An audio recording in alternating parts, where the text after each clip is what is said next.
বসাচ্ছ নাকি? প্রিয় দর্শক, আসসালামু আলাইকুম। নতুন একটি ভিডিওতে আপনাদের সবাইকে স্বাগতম। আজকে একটি বিয়ের দাওয়াত ছিল, আর বিয়ের দাওয়াত উপলক্ষে সকাল সকাল আমরা ভাই ব্রাদার মিলে বিয়ে বাড়িতে উপস্থিত হয়ে কিছুক্ষণ আড্ডা দিচ্ছিলাম। যেহেতু আমাদের নিজেদেরই ভাগ্নি, তো আমাদের কিছু দায়িত্ব ছিল।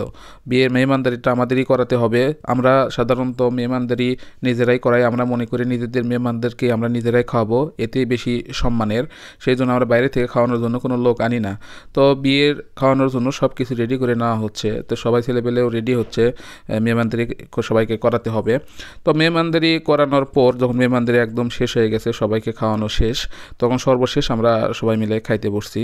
কার পাতের রোস্টটা একটু বড় হলো, কার পাতে একটু ভালো ভালো মাংস পড়লো, কে বেশি খাইতে পারলো, এসব নিয়ে আমাদের এই খুনসুটি আর কথার লড়াইয়ের মধ্য দিয়ে খাওয়া দাওয়া চলতে থাকে। এভাবে আমরা খুনসুটি করি আর খাওয়া দাওয়া করি।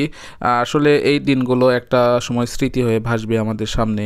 আর ভিডিওটা আমি এই জন্যই রেকর্ড করে রাখতেছি, যাতে একদিন আমরা এগুলোকে দেখে এই স্মৃতিগুলোকে মনে রাখতে পারি। তো খাওয়া দাওয়া প্রায় আমাদের সবারই শেষ হয়ে গেছে। খাওয়া দাওয়া শেষের পরে আমরা সবাই মিলে বড় বউয়ের সাথে একটা ফ্রেম বন্দি করলাম এই স্মৃতিটুকুকে। সবাই মিলে ছবি উঠাইলাম। সবাইকে ধন্যবাদ। আসসালামু আলাইকুম।